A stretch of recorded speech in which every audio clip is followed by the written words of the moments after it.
Have you ever done this? You come out to start your motorcycle and turn your key on, nothing happens. Starter doesn't start, lights doesn't come on. What do? We're going to be covering that in a minute. Okay, first thing we need to do is we need to go over a couple little simple items before we get into the motorcycle. Here's your battery, here's a switch, and here's a light. You have two wires coming out, a positive and a negative. Will the light turn on the way it is? The answer is no, because it has a switch that's open. So what we need to understand is power-consuming devices such as a light bulb, starter motor, or anything like that has to have both sides of the power, positive and negative. It's a power-consuming device. But a switch is only on one side of the line. It's not on both. It's just on one side of the line. It's a power passing switch. Now we have to keep that in mind whenever we do diagnostic work. Okay, we turned the key on and we had nothing. Well, we need to check the battery. We need to see what we got going on here at the battery. So we're going to set it on 20 volts DC. And we're just going to check it and see if we've got voltage. Negative, positive, and we do. We've got 12.83 volts in the battery, but yet we turn the key on and we have nothing. What could that be? Well, on most motorcycles, coming off of your positive, you'll have some sort of a fuse. Just so happens on the Ghost, the fuse is right here. I pulled the fuse out of it just so you'd see what would happen whenever this fuse blows. When the fuse blows, nothing works.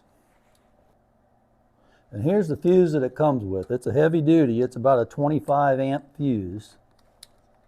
And I'll put it back in and I'll show you. Now, turn the key on and everything comes on. Light starts.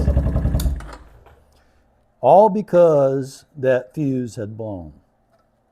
Now, what happens if the fuse is still good and you don't have power? There's a couple of ways that you can check things. Now, we check the battery and we know the battery has 12.8 volts. So what do you do next? Well, there's a possibility that the ground wire or the positive wire, more than likely, a lot of times things happen with grounds, that the ground wire is not making a good ground. Well, how do you know whether you've got a good ground going or not? Well, I made up this little tester. All it is a light bulb. And you want to have something that'll draw power, because you could have a false reading, a false indication otherwise. So we'll put that on the positive side. Now I'll show you, if I put this on the battery, it lights up. But I don't want to put it on the battery because I want to know if that cable coming off of the battery is good, if I'm getting a negative ground all throughout the bike. So what I want to do is I want to touch this to ground on the bike. Now see, that tells me that this cable coming off of the negative side is making a ground all through the bike. It's everywhere because I touch it on a ground and it lights the light up. So, more than likely, the wiring integrity coming off of the battery is good. Now, we know that we have a good battery, we know that our fuse is good, and we know that the starting motor is not turning over. What could that possibly be? Well, let me show you something. Right here by the battery is a relay for the starter. And I'll show you again. I'll put this on 20 volts. I'll let you see the meter there. And we'll check it. Now we're going to put one side to ground on the battery. And the other side we're going to put to the post onto the starter solenoid. And as we see, we got voltage. But on the other side, we don't have anything.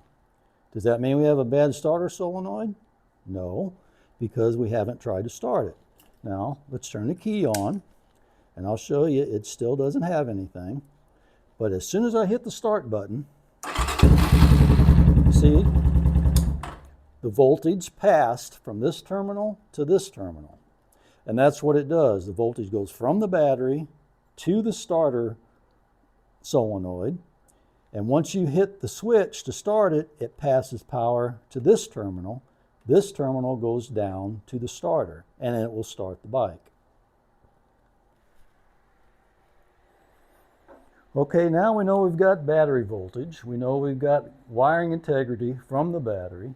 We know that the starter solenoid is good, but it still won't start. It just cranks. So what could it be? It's not wanting to start.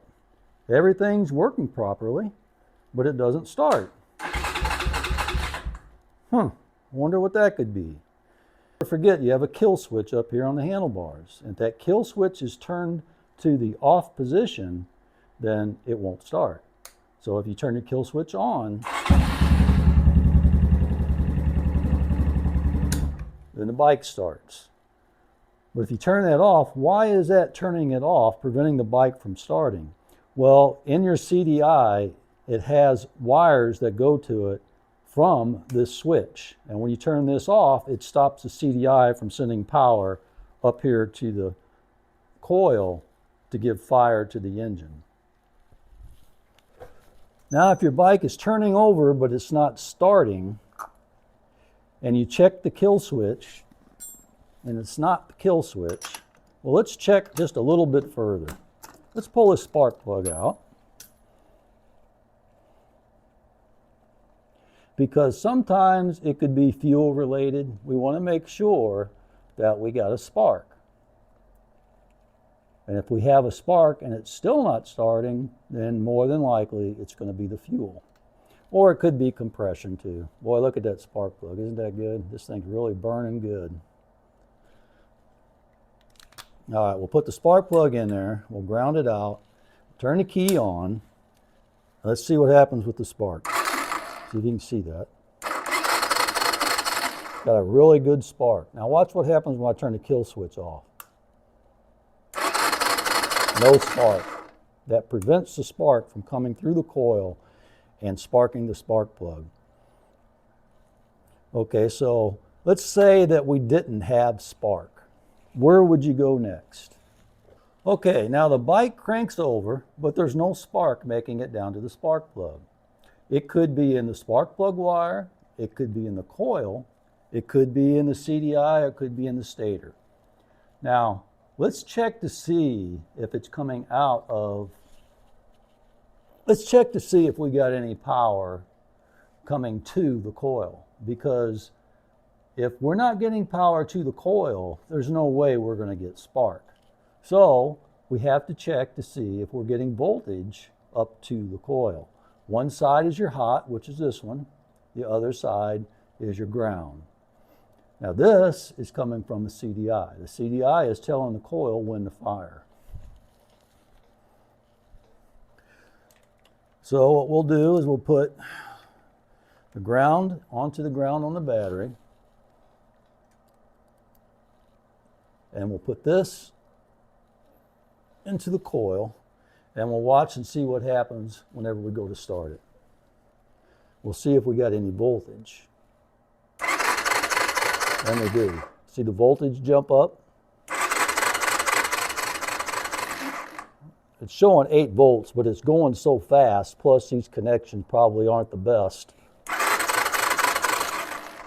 So it's getting voltage up to the coil. Ideally, it's going to be getting around 12 volts, but with it going so fast, jumping and firing, it's hard to get a good reading with the digital multimeter. But if you're getting a reading of voltage, then you're probably okay with your CDI. And if you got voltage coming from your CDI, but you still don't have any spark down here, chances are you've got a bad coil. Or it could be the cap that attaches to the wire could be bad. So all you have to do that is you take your wire off your coil and you check resistance between one end to the other. Should have resistance coming through this spark plug wire. But then if you have resistance going through the spark plug wire and your spark plug wire checks out good, then you have a bad coil. But what happens if you don't have any power up to the coil? Where do you go next? Okay, this is the CDI right here. The CDI is a 6-pin DC system CDI. And it gets its signal from down on the stator. Now, I'm not going to go into depth on that. I'm trying to show the simpler parts of why your bike's not firing. If you don't have power up to the coil, then you probably either have a bad connection in the wire, a bad CDI, or a bad stator. More than likely, it's going to be a bad CDI, but stators do go bad too, so you have to check that as well. Okay, one last thing I want to show you is I want to show you how to check your charging system to make sure your bike's charging. All you have to do is hook your cables up from your multimeter up to your battery, positive to positive, negative to negative, and then start your bike.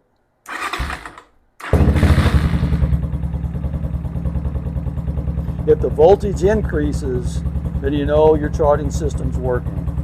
And as you rev it up, it should get higher, but your voltage regulator should keep it below 14.5 or so.